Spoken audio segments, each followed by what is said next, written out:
Welcome, my name's Colette. Today I want to show you how to make these super quick, super easy little gift bags for Christmas gifts. They can be made in a whole range of styles and sizes, and I'm going to show you how I've made measurements for a little box that will help you to actually plan out the sizes of paper that you need to cut, and then we'll go ahead and construct one of those boxes. Now I've got a couple of packs of these beautiful paper blooms that I want to wrap up and make a gift bag for a Secret Santa this year. And I need to get some measurements for my box size, or shall I say my bag size. So I've got a rough mock-up here of the diagram, and we need to have a width of about 5 inches. So I'm going to put a width of 5 inches, the length 7 inches, and the actual depth of the box, 2 inches, will give it a little bit of room all round, and that will give a nice snug but kind of roomy fit for this particular gift. So my sizes then are a total length in paper that I need to cut of, that was 7 inches, which I forgot to put down, of 7 inches plus 2 plus 2, that's 11 inches, and a total width of 5 inches plus 2 plus 2, that's 9 inches. So in order to get a perfect size bag for those paper blooms, I need to cut my paper 11 inches by 9 inches. So we can pop that away for now.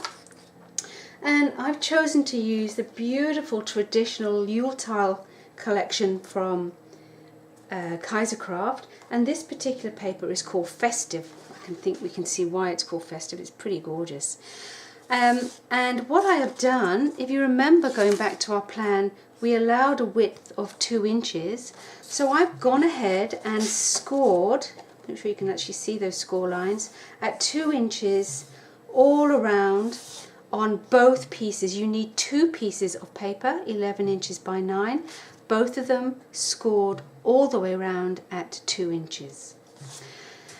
Now I'm going to take one of these pieces and I am going to cut out the bottom squares totally. So just using the score lines as my guide, that little square here at the bottom, that little 2 by 2 square, I'm cutting out totally.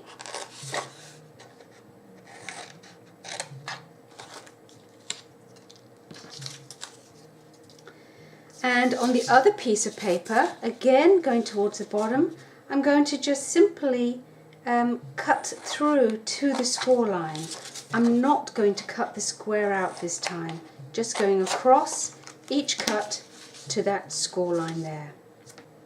And I'm now going to go ahead and use my bone folder and fold down all these pieces. So I'm going to have these gorgeous berries as my front piece. So I want to fold down the top, and this is the decorative top. If you wanted, you could use a border punch to give it a fancy edge. This top is going to be this top piece here on the bag. And then I'm going to proceed to fold all the other score lines in the other direction.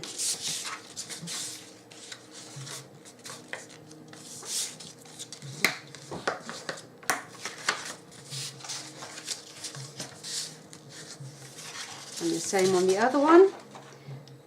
So we are having the top down. Now you just want to check your patterns to make sure the pattern's all going the right way, so I can see that matches. That's good.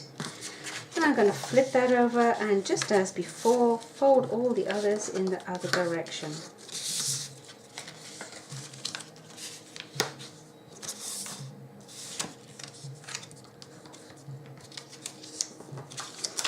Excellent. Now the Kaiser paper is pretty strong, but to really give it extra strength, what I've got here is a little piece of card, and this can be any colour. I've got some double-sided tape on the back, and I've cut this card to fit this little section in here, and that's a fraction, smidgen, just a teeny bit under 5 inches by 2 inches for this particular bag size. So it just is going to fit in there snugly, give it a good solid seal there. And then what I want to do is I'm going to put some more double-sided tape on the top of this, and this is going to enable me to join the 2 sides of my bag together. Again, burnish them down with a strong feel. Yay! Okay, so we're now going to get our bag here, the other side, and I'm going to fold that out of the way, and I'm going to sit this nice and snugly on top of this, and again, bone folder, nice crisp fold. So that's our actual bag now joined together. I'm now going to flip this over, and what I'm going to do is I'm going to put some strips of double-sided tape on the little flaps on both sides. Both of those little flaps. On the right side you're going to put some double-sided tape. Okay, so we're going to flip it back over, and I'm going to take one of those flaps and I'm going to peel away that tape. And I'm going to stand this up now, and I'm just going to close it, and I'm going to feel with my hand, making sure I've got the edge there. Get your bone folder and get in there and burnish that together for that really good strong hold that we want. And I'm going to repeat that on the other side. Get rid of the backing, fold it up, and then just feel, close it up, making sure you've got the edges all nicely aligned. Get your bone folder, burnish that together nicely. So now all we need to do is to close up the other side of our box. So I'm now going to get my double-sided tape once again, and I am going to put some double-sided tape on the edge here. Now you do want to go quite close to the top on the outside one here. Okay, I'm going to stick another piece inside. Okay, piece on the inside. And again on the outside I want to go quite close to the top.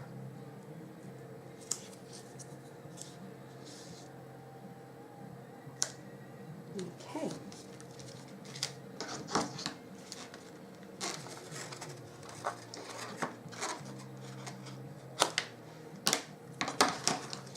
Got a bit over there, so let's get rid of that little bit there. Fantastic. A little bit over there, so we can get rid of the snippet of that too. Okay, as before, get a good strong bond, get that burnishing happening early. Then we're going to just peel these away. Just do one side at a time here. And we're going to do exactly the same as what we've just done. Now, just take your time, because you know once this white tape grips, it certainly grips. So that side's done. And again, get that bone folder out, really burnish, give that a good strong hold. And we're going to do the same with the final side.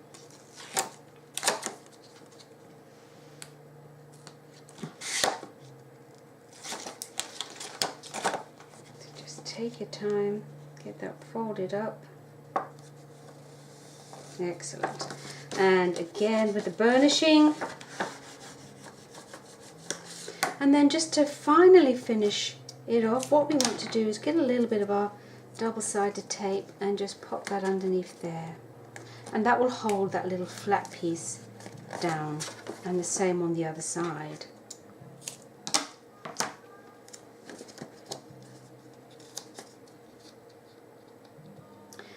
Okay. So that's our little box finished, kind of, except for the decoration. So what you can do, you can see here, I just punched a couple of holes and just get some, in this instance I got some nice cord.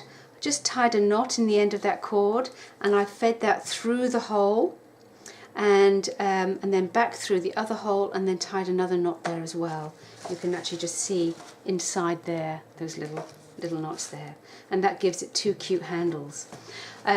So this here is the same box. This one was done with I think it was 1 inch on the side, yep, or 1.25 inches on the sides there, and it was about 4 inches I think, or 6 inches, but you can make up your own sizes.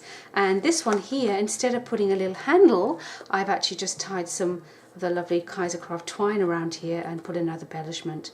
You know, these little embellishments are from the collectibles packs, and they are awesome packs because they are jam-packed full of the cutest and greatest little adornments for all these kind of projects. Now let's just test our sizing here, keep fingers crossed. Our little Kaiser packs of paper blooms, gonna just pop them into a little bit of tissue paper, wrap that up nice and roughly, and just close it off. And again, look, you know, I've got one of the sticker sheets here. I'm going to use this as my pretty toe, and look, wow, that was a good guess actually. It just ties in beautifully with that paper, and hopefully it should just fit perfectly into our gift box, which it does. Just while I got this here, little tip, you'll notice what I do with all my sticker sheets is I take all of my background away and throw it out. That leaves me with a real clear view of exactly what I've got, and you can see I've used half of this particular sticker, and I can just bung that back on there ready for next time. So it's much easier to pick and choose and play around with those stickers if you do that. So that's my little tutorial on these cute little gift boxes, or gift bags should I say. Make them for a whole range of sizes. This one here was made with a full 12 by 12 inch piece of card, and I scored it 2 inches on the top and then 3 inches all the way round. So you work out what you need following that step-by-step instruction up at the front. Thank you so much for joining me today. Look forward to seeing you next time. Bye for now.